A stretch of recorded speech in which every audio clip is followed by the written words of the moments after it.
When I tell you this story, think about your kids. Think about your child coming home from a night out with their friends, laying down, going to sleep, feeling somebody come in the room and wake them and drag her out of bed, naked, forced on her knees, with her hands over her head, begging for her life, begging for her hero, her father, me, that couldn't be there. She was 5'3". She weighed 115 pounds. Bang! Her name's Logan Federico, and you will not forget her. I promise you. I will fight until my last breath for my daughter. And you pissed off the wrong daddy. C'est un homme un peu dérangeant, le président Sankara.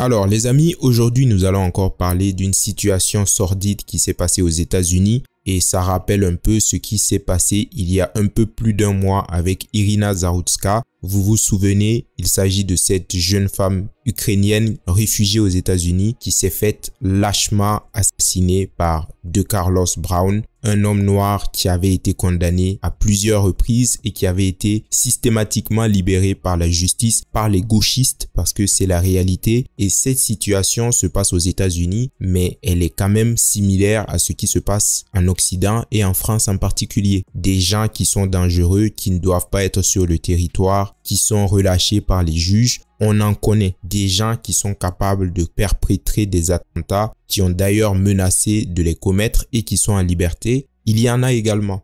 Donc franchement, quand je regarde tout ça, ça me donne un sentiment de colère, un sentiment de haine vis-à-vis de ces juges communistes et de ces gauchistes qui sont idéologues et qui pensent qu'on peut réhabiliter tout le monde. Alors que non, il y a des gens qui ne sont pas réhabilitables. C'est pour ça que je crois en la peine de mort. Vous pouvez me dire tout ce que vous voulez, mais je pense que c'est un remède efficace contre certains orques. Et j'aimerais vraiment que la peine de mort soit réétudiée et soit remise au goût du jour. Je pense vraiment que ça peut sauver des vies. Il est inadmissible que vos enfants, nos enfants, sortent dans la rue et qu'ils soient victimes de gens comme ça qui ont été libérés plus d'une dizaine de fois. Des gens qui sont complètement insensibles. Pour eux, la vie humaine n'a aucun sens, n'a aucun prix, aucune valeur et ils sont capables de leur ôter la vie pour un téléphone, pour une carte de crédit, pour les V, etc. Et ça, vraiment, c'est inadmissible. D'ailleurs, j'ai vu le témoignage du père de cette femme. Eh bien, ça m'a pris aux tripes. Je me demande comment il fait pour continuer à tenir debout. Mais franchement, c'est vraiment atroce. Donc, nous allons voir ça. Avant tout, n'oubliez pas de vous abonner, de liker, de partager et de commenter. Merci à toutes les personnes qui soutiennent la chaîne.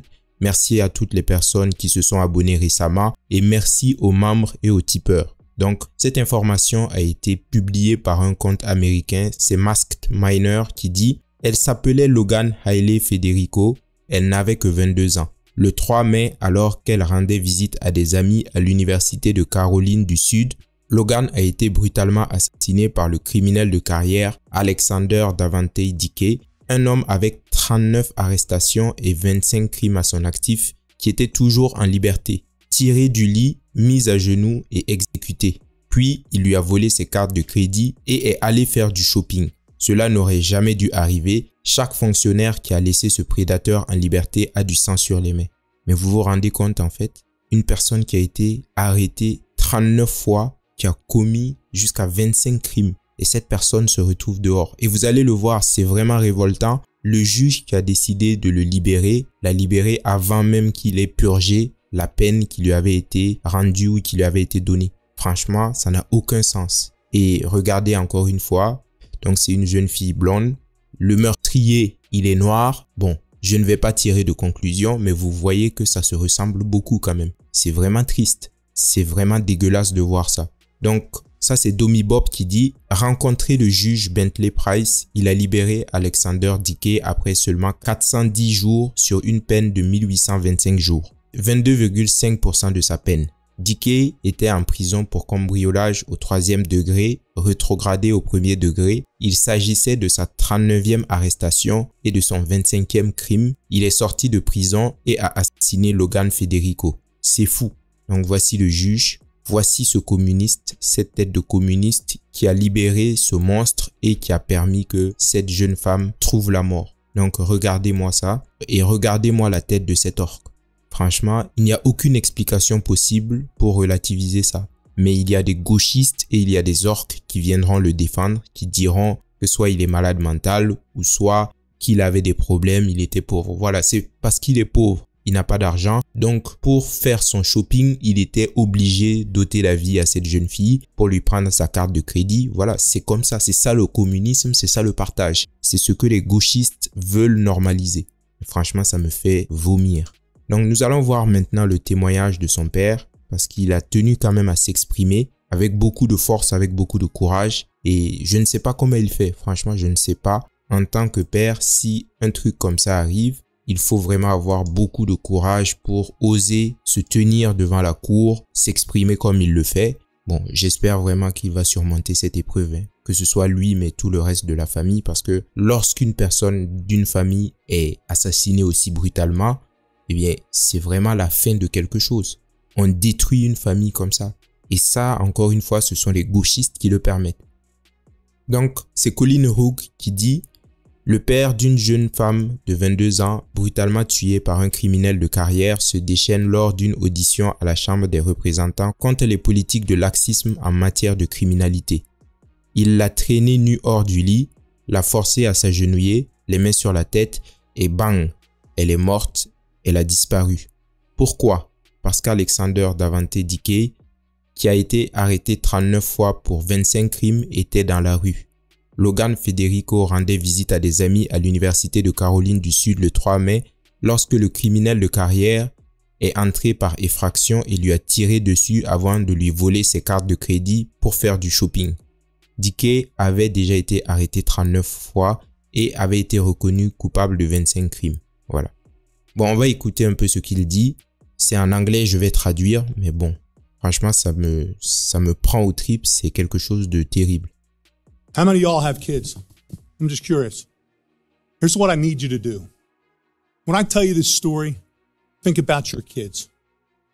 Think about your child coming home from a night out with their friends, laying down, going to sleep, feeling somebody come in the room and wake them and drag her out of bed, naked, forced on her knees, with her hands over her head, begging for her life, begging for her hero, her father, me, that couldn't be there.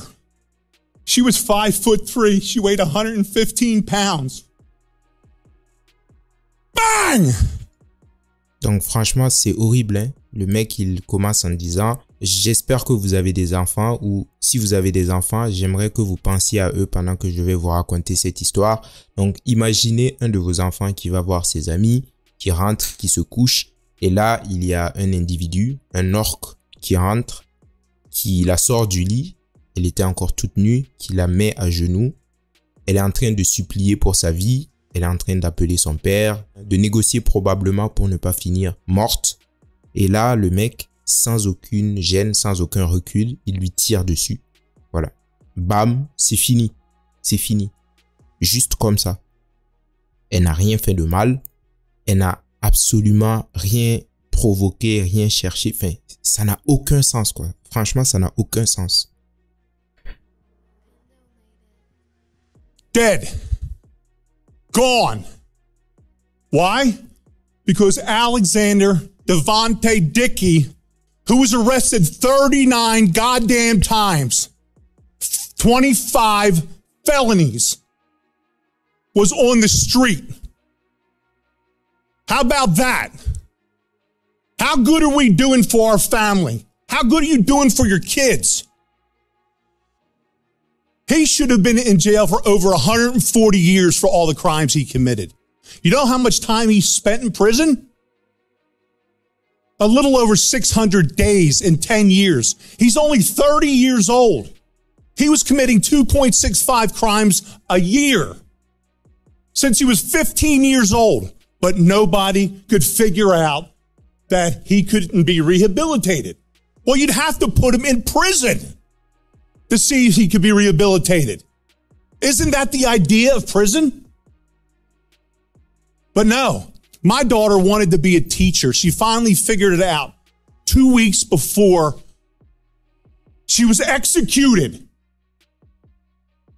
Il dit, cet homme qui a commis 25 crimes, qui avait été arrêté 39 fois, aurait dû passer plus de 100 ans en prison, mais il se trouvait dehors parce qu'il y a des gens qui ont décidé qu'il pouvait être réhabilité. Voilà. Il y a des gauchistes qui disent « Ah non, non, non, il faut le libérer parce que de toute façon, tout le monde a droit à une 100e chance, donc nous allons le libérer. Il est encore sauvable, c'est sûr qu'il va changer, il ne va rien faire de mal. » Et voilà ce qui est arrivé. Donc imaginez ça. Sa fille voulait être institutrice, elle voulait être professeure, et maintenant c'est fini. C'est fini. Parce qu'il y a des gens qui ont décidé de mettre cet orque en liberté et de lui offrir une nouvelle chance, une nouvelle chance, une nouvelle chance. Ça ne s'arrête jamais en fait, ça ne s'arrête jamais. Ces gens sont des agents du chaos, et je parle des juges gauchistes, je parle de la gauche, je parle du gauchisme en général. Eh bien, c'est vraiment une idéologie qui a pour but de semer le chaos, la mort, etc. Ces gens pensent faire du bien, mais ils le voient. Ils ne sont pas aveugles. Ils voient que rien ne marche. Des criminels qu'on remet en liberté, des criminels qu'on excuse, et à chaque fois qu'une personne veut se plaindre, eh bien, cette personne est qualifiée de méchant, raciste, méchant, fachou, etc. Ça ne marche pas parce que la société est en train de se déliter. Les gens sont de plus en plus énervés et à cette allure, ça va arriver à un point de non-retour. Ce sera le clash. Peut-être que c'est ce qu'il recherche, je ne sais pas. Mais franchement, ça n'a aucun sens. Donc aujourd'hui, lui, il a perdu sa fille parce qu'il y a un juge communiste, un juge gauchiste qui a décidé que cette personne devait être en liberté. Et je le rappelle, cette personne n'a purgé que 410 jours sur sa dernière condamnation alors qu'il avait été condamné à plus de 1800 jours. Donc vous le voyez, ça ne marche pas, il y a quelque chose qui ne va pas. En plus, ce n'est pas comme en France. Aux États-Unis, les prisons sont privées, des places en prison, il y en a. Donc, c'est vraiment une mentalité gauchiste qui a pour but de continuer à semer ce chaos en fait. I haven't heard a damn word from Byron Gibson in South Carolina. Not one word. 4 months, no communication. His biggest concern was that he was pissed off about my interview and how I made him look on the Fox News channel with Trey Gowdy. How pathetic is that?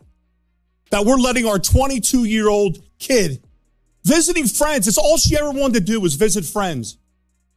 And she literally was executed while on her knees begging for her life. Her name's Logan Federico, not Irina. And you will not forget her. I promise you. You will be sick and tired of my face and my voice until this gets fixed. I will fight until my last breath for my daughter. You need to fight for the rest of our children, the rest of the innocents, and stop protecting the people that keep taking them from us. Please. You have the power. We put you in the power to do what you have to do. We're asking you, we're begging you all to stop this. 39 crimes in 10 years, 25 felonies. Can anybody here explain to me, well, how possibly he could be on the street? Possibly be on the street. How is it possible? I could sit down in a room and I could explain the whole process of how it failed, how South Carolina failed, Logan. Okay? How lack of communication. What y'all did, you woke up a beast and you pissed off the wrong daddy. Because I'm going to put it out there. And I'm not going to be quiet until somebody helps. Logan deserves to be heard. Everyone on this panel deserves to be heard. And we will. Trust me. My daughter laid on the floor for 7 hours before somebody in that house recognized that something was wrong. And that career criminal, an hour later, went on a spending spree with her debit card. When they saw his face on a video, they didn't have to do a check. He was arrested so many times, they knew who he was. They knew exactly where to go get him. Pathetic. Absolutely pathetic that I'm here today. Thank you for your time. Bon, donc là, il a continué en disant que ça n'aurait jamais dû arriver. Bien sûr que ça n'aurait jamais dû arriver. Cette personne, encore une fois, a été relâchée alors qu'elle avait été arrêtée 39 fois. Elle avait commis 25 crimes. Et c'est sa fille qui a payé. C'est sa fille qui a payé. Il a dit beaucoup de choses. Il a dit qu'il ne s'arrêterait jamais. Il se battrait toute sa vie pour que sa fille ne soit jamais oubliée. Ils en auraient marre de son visage parce qu'il n'arrêterait jamais. Et il a appelé tout le monde à se battre. Comment un mec comme ça peut être libéré? Comment des gens comme ça peuvent être remis en liberté? Ça n'a aucun sens. Et encore une fois, remettez-vous ça dans le contexte. Dites-vous, mon enfant sort pour aller visiter quelqu'un et il y a quelqu'un qui lui ôte la vie. C'est ce qui s'est passé avec Elias qui était allé jouer au foot, qui rentrait, qui a perdu la vie à cause de son téléphone. Bon, le téléphone était juste un motif parce que en réalité, sa mère a dit qu'il a donné le téléphone et malgré tout, il a été agressé. Lola, qui rentrait de l'école, pareil. Et vraiment, tu as l'impression que c'est un cercle vicieux. C'est quelque chose qui est alimenté et je ne sais pas pourquoi en fait. Je ne sais pas pourquoi. Donc là, il passe son message. Il dit que ça ne doit plus jamais se reproduire. Il va se battre pour que ça ne se reproduise plus. Et franchement, bravo à lui. Bravo à lui. J'espère qu'il va tenir bon, qu'il va se battre. Parce qu'aux États-Unis, il y a des gens qui se battent jusqu'à ce que les lois soient changées. C'est possible. Au moins, il y a encore une certaine logique. Et d'ailleurs, il se plaignait parce que lorsque c'est arrivé, le gouverneur de la ville, je crois, ne lui a pas donné un seul coup de fil. Voilà. Il s'est juste exprimé pour dire que cet homme avait mal parlé de lui, etc. Mais à part ça, il n'avait pas eu un seul mot pour la famille, pour lui. Voici le monde gauchiste dans lequel on veut que vous viviez. Donc vos enfants sont des proies, vous êtes des proies. Lorsqu'il vous arrive quelque chose, surtout pas de bruit, pas de récupération politique. Pourtant, quand c'est de l'autre côté, eh bien, vous allez voir toutes les émeutes, vous allez voir tous les juges, les députés, LFI, tout ce beau monde qui va sortir pour appeler à la vengeance, etc. Franchement, ça n'a aucun sens. Bref, j'avais envie de vous montrer ça. La vidéo sera un peu longue, mais il faut regarder des choses comme ça. Quand j'ai vu l'interview de cet homme, ça m'a touché et je ne pouvais pas laisser cette information comme ça. Il faut qu'un maximum de personnes le voient. Voilà. Bon, dites-moi ce que vous en avez pensé les amis. Moi, je vais m'arrêter là et je vous dis à très bientôt. Ciao.